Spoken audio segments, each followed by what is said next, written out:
Hello friends, আমি জয়া বামিকাস কিচেনে আপনাদের স্বাগত। আজকে আমি একটা নতুন রেসিপি নিয়ে এসেছি। ভিডিওটা শেষ পর্যন্ত দেখুন, আশা করছি ভালো লাগবে। এই রেসিপিটা বানানোর জন্য আমি দুটো মিডিয়াম সাইজের থেকে একটু বড় আমি দুটো পেঁয়াজ নিয়ে নিচ্ছি। পেঁয়াজগুলোকে একদম মিহিভাবে চপ করে নিচ্ছি, একদম মিহিভাবে, কেন পেঁয়াজগুলোকে আমি ভাজবো।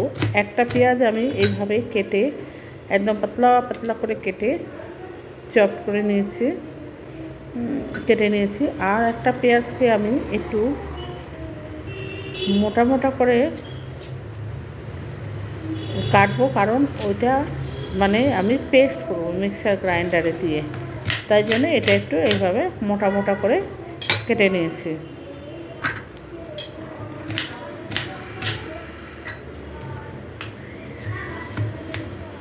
বন্ধুরা, যারা পুরনো বন্ধু আমাকে এতদিন যেভাবে সাপোর্ট করেছেন, ঠিক সেইভাবে সাপোর্ট করে যাবেন। আর নতুন বন্ধু যারা এখনও আমার চ্যানেলটাকে সাবস্ক্রাইব করেননি, তাদের কাছে আমার চ্যানেলটাকে সাবস্ক্রাইব করার অনুরোধ রইল। এবার আমি এখানে 2 ইঞ্চির মতো আদা নিচ্ছি। আদাটাকে আমি ছোট ছোট করে টুকরো করে নিচ্ছি। এটাকেও আমি মিক্সার গ্রাইন্ডার দিয়ে পেস্ট করে নেব। ঠিক এইভাবে টুকরো করে নিয়েছি। আর নিয়েছি আমি 4-5টা কাঁচা লঙ্কা আর 2-3টে শুকনো লঙ্কা।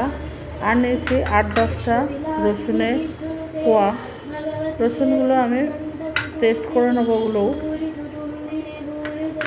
এবার একটা মিক্সার বাউল নিয়েছি, নিয়ে এখানে আদাগুলো দিলাম।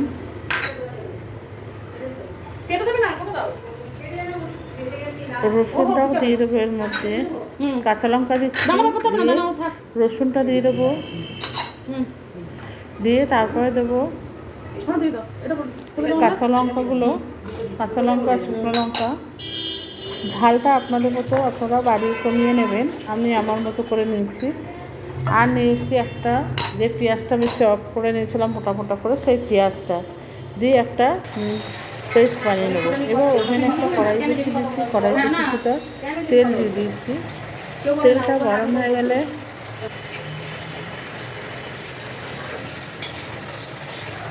মাছটা যাতে লেগে না যায় সেজন্য তেলটাকে খুন্তি দিয়ে ঘুরিয়ে দিলাম। তেল গরম হয়ে গেছে, এবার মাছটাকেও আমি অ্যাড করে দিলাম।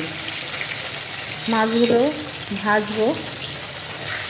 নতুন বন্ধু যারা আমার চ্যানেলটাকে সাবস্ক্রাইব করেছেন বা করে দেওয়ার অনুরোধ রয়েছে, তারা পাশে থাকা বেল আইকনটাও অতি অবশ্যই প্রেস করে দেবেন, কারণ আমি যখন কোনো ভিডিও আপলোড করব তখন যেন সবার প্রথম আপনাদের কাছে পৌঁছায়।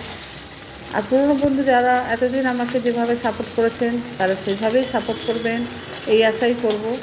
যাই হোক, মাছগুলো ভাজা হয়ে গেছে, আমি মাছগুলোকে তুলে আলাদা করে নিলাম। দিয়ে এবার একটা অন্য কড়াই নিয়ে নিচ্ছি। নিয়ে সেই কড়াইতে আমি দিয়ে দিচ্ছি তেল। তোমার কাছে 10 রুপিজের কয়েন আছে? না, আমার কাছে কয়েন নেই। তেলটা গরম হয়ে গেলে আমি এর মধ্যে দিয়ে দেবো 4 ভাগের 1 ভাগ, চা চামচের 1/4 কালো জিরে। আমি এই আর 2-3টে তেজপাতা আমি গরম তেলের মধ্যে দিয়ে প্রায় কিছুটা 10 থেকে 15 সেকেন্ডের মধ্যে একটু ভেজে নেবো। তারপরে দিয়ে দিলাম ওই যে মিহি করে কাটা যে চপ পেঁয়াজগুলো কেটে রেখেছিলাম, সেই পেঁয়াজগুলো আমি এর মধ্যে দিয়ে দিলাম। দিয়ে এবারে হালকা হালকা করে ভেজে নেবো। পুরনো বন্ধুদের কাছে আমি কৃতজ্ঞ, তারা এতদিন যেভাবে আমার পাশে রয়েছেন। আশা করবো আমি সেভাবেই পাশে থাকবেন। আর ভিডিওটাকে শেয়ার করে দেবেন, লাইক করে দেবেন, কমেন্টস করবেন। এতে আমি আরও উৎসাহিত হব নতুন নতুন ভিডিও বানানোর জন্য। এবার পেঁয়াজটা আমার পুরোপুরি ভাজা হয়ে গেছে। আর একটা পেঁয়াজ যেটা আমি বেটে রেখেছিলাম, পেঁয়াজ, আদা, কাঁচা লঙ্কা, সেটা আমি পুরো এর মধ্যে দিয়ে এবার ভালো করে ভেজে নেব, যাতে এর কাঁচা গন্ধটা বেরিয়ে যায়। ভালো করে ভেজে নিচ্ছি। নিয়ে এবার দিয়ে দিচ্ছি ধনে গুঁড়ো, 1/2 চা চামচের মতো ধনে গুঁড়ো। আর দিয়ে দিচ্ছি 1/2 চা চামচের মতো জিরে গুঁড়ো।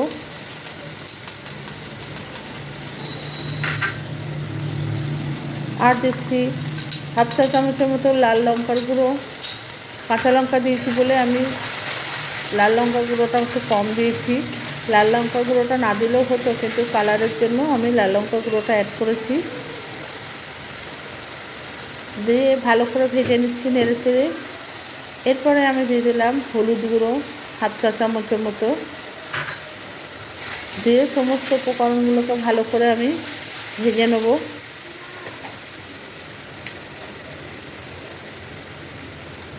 এরপরে স্বাদ মতো লবণ দিয়ে দিচ্ছি। লবণটা আমি আমার স্বাদ মতো দিয়ে নিয়েছি, আপনারা আপনাদের স্বাদ মতো লবণটা দিয়ে নেবেন।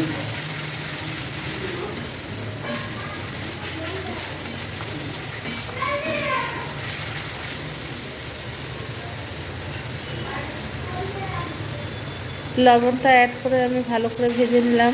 দিয়ে এবার একটুখানি জল আমি দিয়ে আর একটু কষিয়ে নেব। ভালো করে কষিয়ে নিচ্ছি, নেড়ে চেড়ে ভালো করে কষিয়ে নেব। দিয়ে এবার আমি এখানে 1 কাপের মতো জল অ্যাড করে দিলাম।